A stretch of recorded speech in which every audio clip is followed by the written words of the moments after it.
En France, le Parti communiste l'a sans doute compris avant les autres. En 1924, le PCF lançait son école pour former ses militants.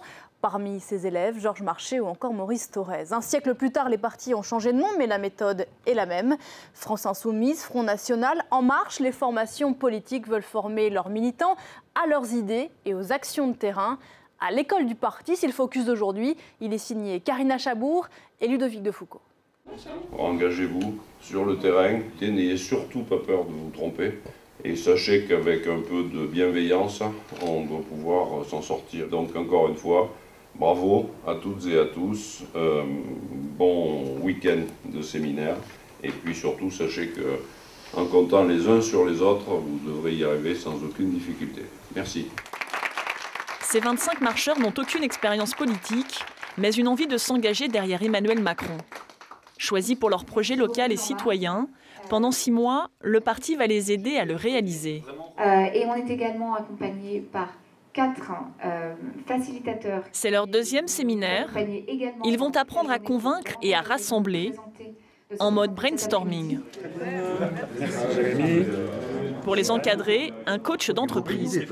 Christophe, c'est noté dessus, regarde. Donc on a impact, fédéré et altérité. Bienveillance, ça peut être un mot d'ordre. Ça serait impact, inspiration et bienveillance. Bailly est avocate. Elle souhaite créer un site pour aider les femmes victimes de violences au travail et pour les inciter à entreprendre. Elle a été désignée porte-parole du groupe. On pense qu'un projet réussi doit inspirer les autres. Et enfin, de la bienveillance, parce que pour s'engager, il faut avoir des valeurs et ne pas faire de compromis sur celles-ci. Comme elle, Paul, métallier chaudronnier, profite du programme pour étoffer son réseau et gagner en aisance. On m'a mis pas mal de freins, j'ai eu une scolarité chaotique. Quand je rentrais chez moi, je construisais des villes en Lego et tout est parti de rêves en fait, tout simplement. Il doit présenter son projet qui mêle formation, aide aux petites entreprises et vente de produits de la ferme. Comme maître mot, c'est la bienveillance, c'est ça. Tous sont soutenus par un mentor, souvent un élu comme Stanislas Guérini, entrepreneur, membre fondateur d'En Marche, devenu député. L'idée, en fait, c'est de faire en sorte que ce mouvement, En Marche, ça soit une boîte à outils pour les citoyens qui ont envie de s'engager. C'est un peu la promesse initiale de ce mouvement, en fait, que les gens puissent reprendre le pouvoir dans le pays. Créée il y a 2 ans, l'entreprise En Marche compte 308 députés, mais aucun élu local. Il lui reste 2 ans pour faire naître des champions en vue des élections municipales. Pendant ce temps, notre adversaire n'est pas la grande masse des journalistes. Notre adversaire, c'est le système médiatique, c'est-à-dire les grands médias privés des oligarques et les grands médias publics convertis aux mêmes idées. 3e cours magistral. La France Insoumise donne sa vision des médias.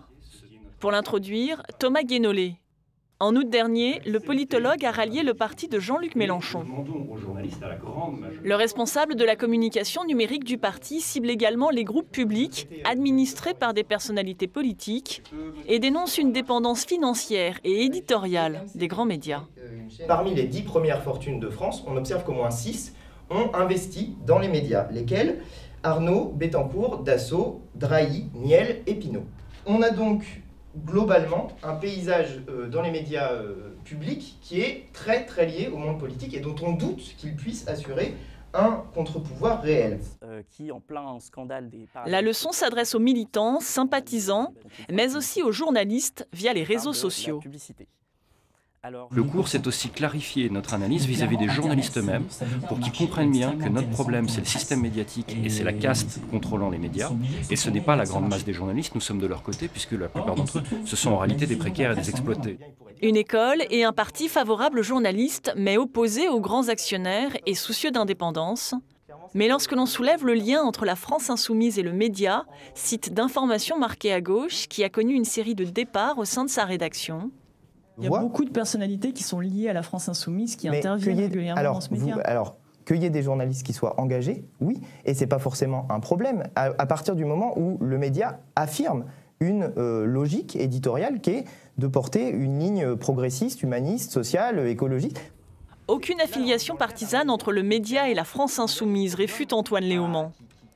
Selon les organisateurs, 37 000 personnes ont suivi ce cours engagé. La meilleure audience de l'école, depuis ses débuts fin janvier. Quel autre chemin avons-nous pour aller à des changements réels? Éduquer les masses, le Parti communiste français le fait depuis sa création.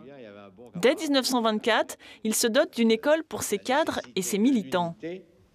Difficultés politiques et financières obligent, il doit réduire la voilure.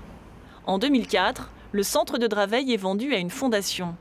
À la place, le parti offre des stages plus courts, mais avec la même finalité. Si on veut que les dirigeants communistes soient à l'image de l'ensemble de la société, alors ça implique des formations, disons, pas seulement techniques, comme ça se fait beaucoup ailleurs, mais des formations sur le fond. En histoire, histoire de la Révolution française, histoire du mouvement ouvrier, et un peu au-delà. On fait aussi en philosophie, des questions du matérialisme, des questions de dialectique, du côté de Marx, mais pas seulement.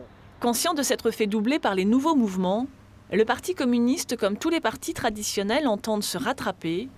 Les républicains et les socialistes souhaitent eux aussi lancer leur propre école.